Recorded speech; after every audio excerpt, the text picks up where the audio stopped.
Hello, everyone, and welcome to Concussion, the podcast dedicated to unpacking complexities, triumphs, and day-to-day realities of living with a traumatic brain injury or after a concussion. I'm Abby, your co-host, and I'm joined today by the one and only Travis. Hey, Abby. Thanks for that intro. For new listeners, I'm Travis. I got into a motorcycle accident in 2016, suffered a traumatic brain injury. Abby, she was my physical therapist during recovery. We clicked, teamed up, and now we run this podcast to help inform people about concussions, TBI, challenges, and recovery strategies. That's right. We realized that there aren't enough open conversations about what happens after a concussion, especially when it comes to returning to a demanding job or a high-level sport. Today's episode is all about the unique challenges of going back to work, specifically physically demanding or high-stakes environments after a concussion or TBI. Travis, can you give listeners a little bit of background about what you do for work? It's definitely not your standard office job. Absolutely. I work on Aberdeen Proving Ground, which is a U.S. Army testing facility located in Maryland. My job is combat vehicle tester. Think tanks, explosions, guns, like literally the coolest job that you could imagine for a dude. That is what I do every day. It's physically demanding. There's lots of noise, lots of heavy machinery, potential for injury, incidents, and high impact situations. It's very mentally demanding because you're constantly troubleshooting, you're looking out for hazards, and noting any errors that the vehicles may have. That environment sounds intense on a normal day, let alone when you're recovering from a traumatic brain injury and trying to jump back into that environment. How did that factor into your return to work experience? Well, I went back to work too soon, like many people do that have head injuries. I just wanted to feel normal again. I was working on this promotion before I had left. The opportunity come up again, so I really wanted to get back to work so I didn't miss it. So I definitely pushed a little too hard. I quickly realized that everything there affected me, like the high decibel noises, the machinery, the complex multitasking, like all of that took a toll on my brain. My concentration, memory, emotional regulation, they were all off. And the biggest thing, it was definitely the emotional regulation. I couldn't understand why no one cared about everything that I had been through. I mean, they cared, but you quickly realize that people prioritize their own lives, which is understandable. I can only see that now looking back. Like when it was happening, it was all just overwhelming emotion. I want to reiterate that point because I know a lot of people can relate to this after a concussion. You mentioned that after trying to go back to work, you realized you weren't ready. So many people get caught off guard by that, especially if it was a relatively minor concussion. Rest for a few days, then figure you can just get back into everything you used to do. Now, your head injury certainly wasn't minor, so I imagine that transition was incredibly difficult. Yeah, it was just too much. I couldn't put my finger on it at the time. I just wasn't able to do my job. It was just too much. I guess overwhelmed is the right word, but looking back, I can say it was mainly emotional. You mentioned that contacting your doctor to come back out of work ultimately saved your job. If I had stayed, I would have either ruined relationships with my coworkers, put myself in a dangerous position, or just got fired. What do you mean by that? I was starting to get angry at everything, everybody. I started blaming everyone else for everything. Normally I'm the type of guy that takes responsibility to make sure things get done, but something was different this time for sure. I didn't really know what that was. I just knew I got so easily frustrated at everyone and everything. So even your work friends were at risk of getting in the crossfire of that irritability we talked about last time. Oh yeah, anyone could push me over the edge. Dear friends, people I've known for years. People I've known for years did push me over the edge. It was so difficult dealing with everybody. It was all I could do just to get through the day. Then get home and then just crash. I even think the drive into work was enough to exhaust me, let alone then stand there for 9 hours a day and deal with all those people. You were starting off your day with a taxed brain after the drive in, and you don't even have like a pleasant commute either. It's not a slow, pleasant back road. It's chaotic rush hour on major highways. I swear, it's literally like one of the worst places to drive. I mean, it's not like DC traffic or anything, because that is definitely the worst place to drive, but it's like a constant race to get to the next light. Everybody drives like an idiot, passing people on the shoulder. to get to work. And then the worst part of it is on the way home, like when you're trying to get home to a peaceful place, like it's the exact opposite. Everyone drives 25 miles an hour, less than the speed limit, going slow in the left-hand lane. It's just, it's infuriating. After a concussion, your eye coordination and your vestibular system can be compromised, and that experience of driving down busy highways can be a real test of those systems. If your eyes have trouble tracking other cars, or stabilizing your eyes to read signs on the road, or looking quickly over your shoulder to change lanes, all of that takes a lot of eye coordination that, in your case, was likely compromised. And we won't get into the vestibular system during this podcast, but let's just say that the movement of your body changes in your visual field, and movement of the other cars require a well-functioning vestibular system to interpret all of that. And yours, well, it was never really put to the test before you went back to work. But with all that said, I can imagine just driving your 40 minutes and sometimes hour commute is enough to exhaust your brain as it's trying to heal. Yeah, and worst of all, like one thing, it seemed like they were doing it directly to me. And looking back on it now, I know that I was taking things way too personally, and I suspect that probably had something to do with a head injury. Not that I knew that then. I just knew that everybody was making these mistakes just to make me mad. That's what it seemed like. And then you had to go about your day. So this first round of going back to work, what things were more difficult than you remembered from before your accident? Just everything, but not one thing. Like I could still do everything I needed to do. I mean, it was almost like procedural memory. I have been doing that same job for so long. It's kind of like riding a bike, but it felt different. Like it took more effort. And if someone was trying to talk to me about their weekend or whatever, we would normally talk for a while we were working. And I just felt like, can't this guy see I'm doing something, or like that I just don't care? Like, cause there was a lot of things I just didn't care about. So you could do your job, you could operate the machines, you could follow safety protocols, everything that was required for the job. Oh yeah, I could still do everything, but it felt like whenever I got interrupted, it was so much work to get back to what I was doing, like to bring myself back into focus. And it just, that everything irritated me. That especially made me so mad. So from my perspective, I hear that as difficulty multitasking or dual tasking. Remember how we talked about when people who have had a concussion walk slower than non-concussed individuals when they're given a cognitive task? Oh yeah, the counting backwards by sevens and fives and like the super sobriety test. Exactly. So yeah, you can walk as fast as someone who has not had a concussion, right? Oh, for sure. I can even run faster than half my coworkers. Like we've raced before at work, but this is just recently. So yes, I can definitely walk faster than most of them. And you can count backwards by fives or threes or even sevens if you focus on it, right? Just the same as you could before your concussion? Well, fives and threes for sure. And I don't know if I could ever count backwards by sevens. Like I said, I'm no math expert. Fair enough. But now when you put those two things together, do you think that at that phase of where you were when you first went back to work, that you do as well with that as you would do now? Nah. Honestly, I probably wouldn't even have done it. The second I missed one of the numbers, I would just have got super mad and told you the whole thing was stupid and didn't mean anything anyway.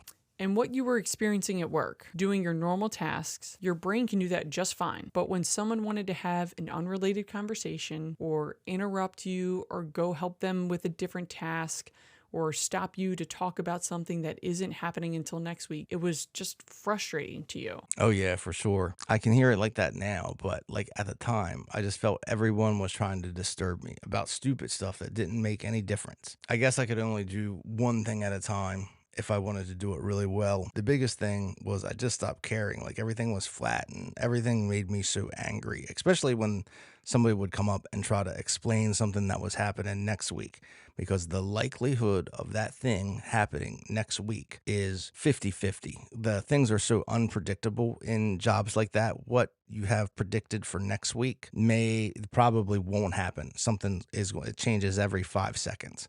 So that stuff really irritated me.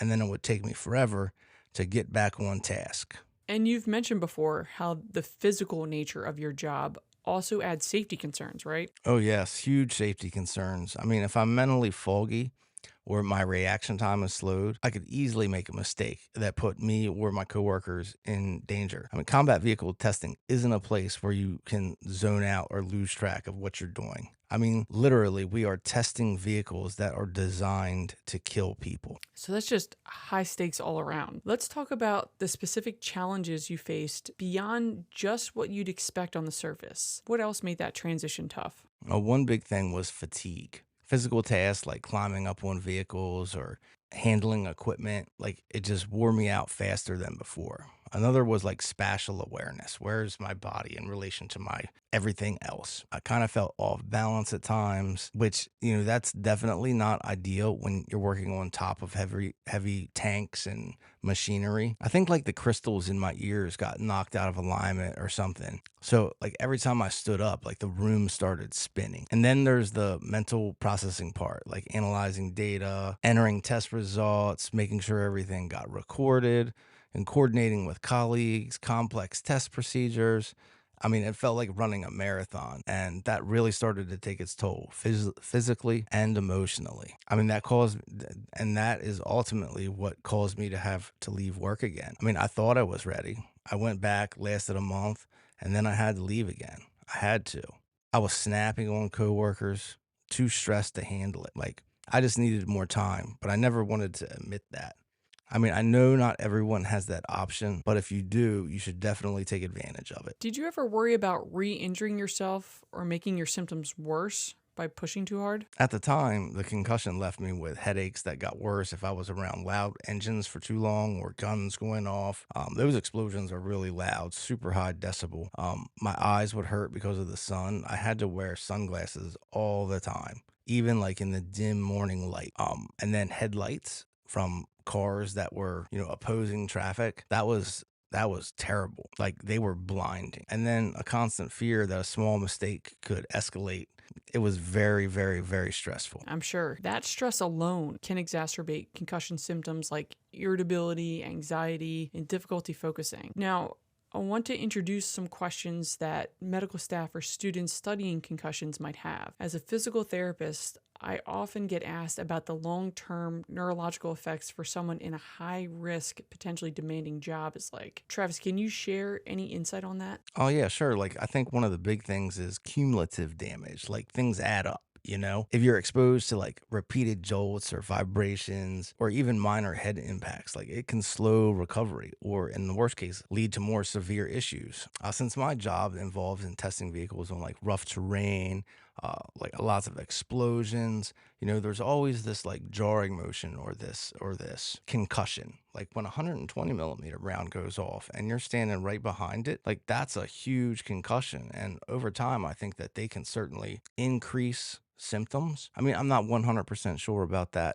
but I'm looking into that farther just to see what those blast pressures are and if there is any particular effects that they would have on concussion or traumatic brain injury patients. That's a very interesting point you bring up. Exposures to things like whiplash or smaller head impacts after you've had a concussion. We'll get into that on another podcast because that's a major factor in returning to sports, especially football or soccer, or a job similar to yours. But to answer that in this context, yes, if you're not back to the point of having good neuromuscular control, reaction time, and peripheral vision, all of those things can be an increased risk for injury for someone right after a concussion. Now, did you have any neurological evaluations before going back? Any specific cognitive or balance tests to determine if you were safe to return?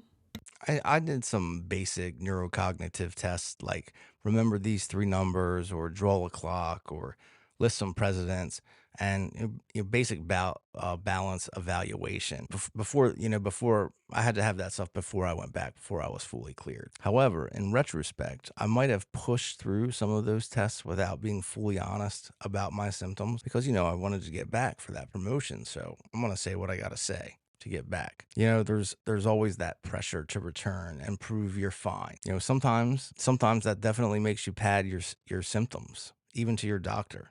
Like, yeah, man, I'm fine. I'm great. I'm all good.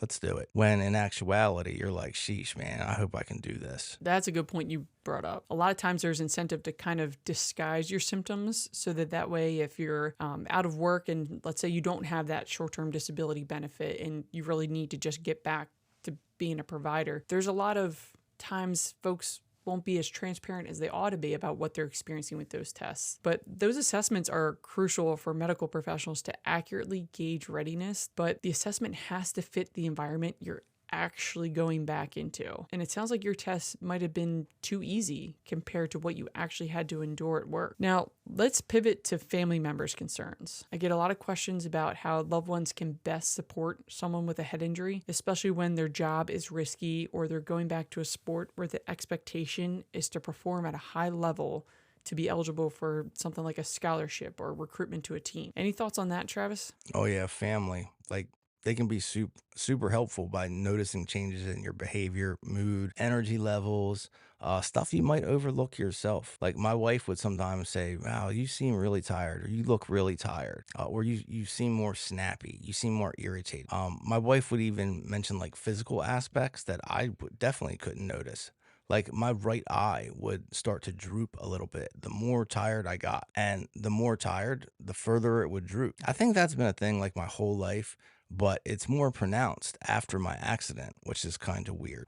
But this feedback, while not always the funnest thing to hear, it was important for recognizing that I was pushing too hard because I would just keep pushing. That's so true. So sometimes the person living it is the last to notice subtle changes because they're in the thick of it. Family members may notice that they're kind of holding their head in their hands and looking more exhausted or fatigued than usual, or their eyes just might be in this blank gaze, or their body language says that they've had it and just need some time to recover. But what about the emotional aspect? How can families help there? Encouragement and emotional support goes so far. I mean, most guys really never hear anything encouraging their entire lives, and it doesn't take much to change somebody's mindset. You know, checking in, offering to listen, or even helping with day-to-day tasks. And a lot of guys don't want like help with day-to-day tasks, but it can make a huge difference.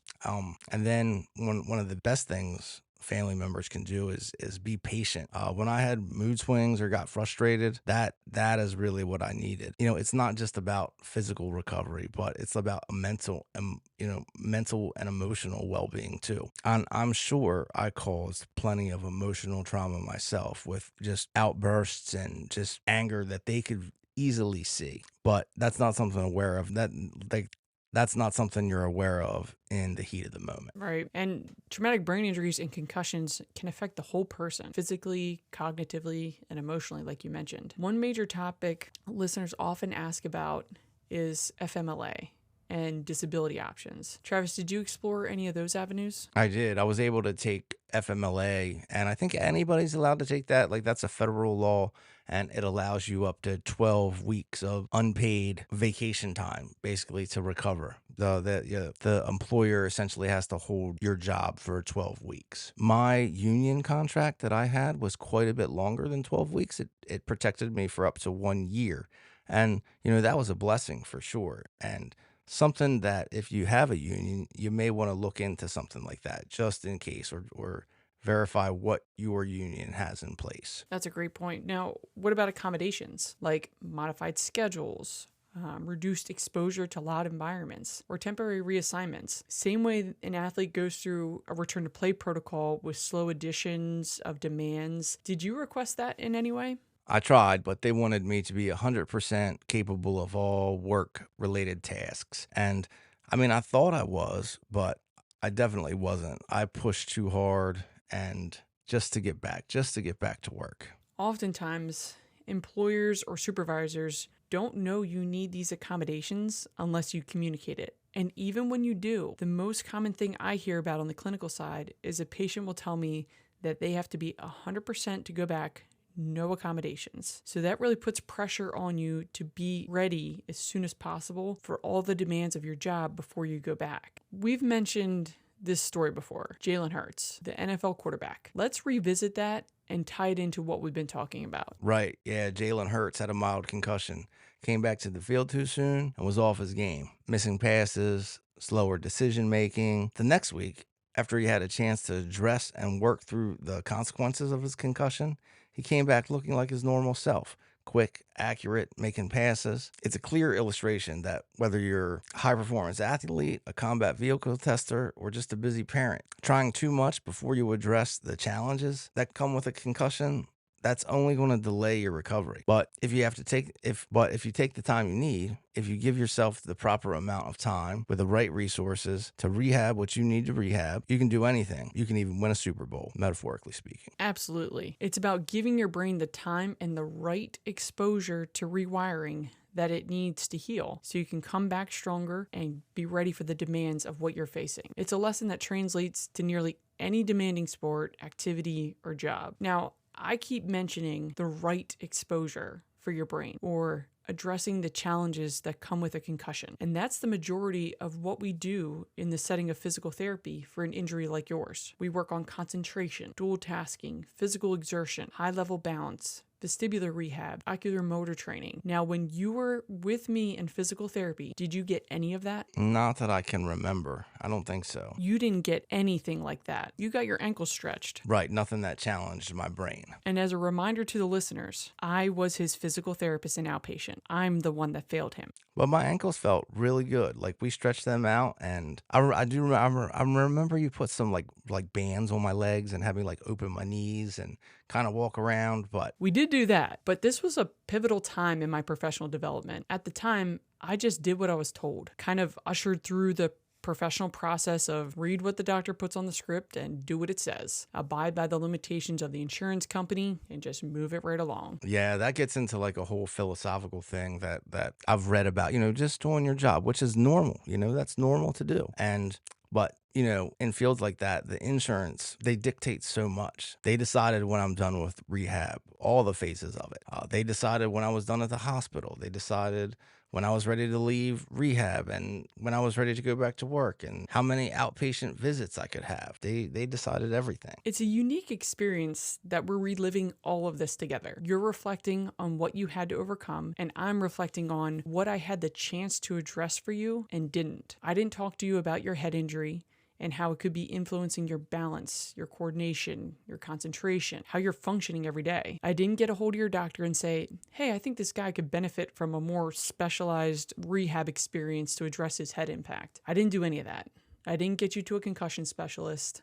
I just stayed in my lane and did what was on the script. I left you to figure it out on your own because I didn't know how to navigate that for you. But I can say that if I were to see someone in your shoes now, that would be a totally different experience. What changed between 9 years ago and now? I started to understand the healthcare system. I started to understand the role of physical therapy for individuals who have sustained a concussion. I started to understand concussions. At the time, I'd been a physical therapist for 4 years, and a colleague said to me, you can have 1 year of experience 20 times, or you can have 20 years of experience. That comment of you choose your path, either repeating that same first year of experience or growing with it, that stuck with me. And I look around at our profession and I can see exactly what my colleague meant. I'm still learning new things. It's a fascinating area to be involved in. And I hope that me sharing my experience as a clinician can help other people on the healthcare side of this situation, or family members or friends of somebody who's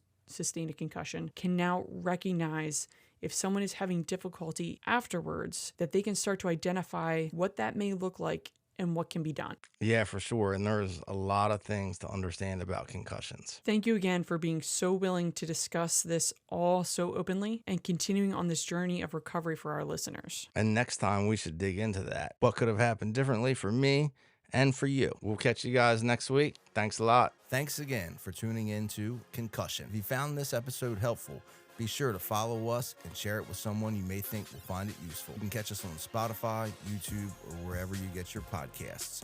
For updates and behind-the-scenes content, check out our TikTok, Instagram, and X. Or join our growing community on Discord, where we dive deeper into concussion recovery and support each other along the way. All links are in the description, so see you there.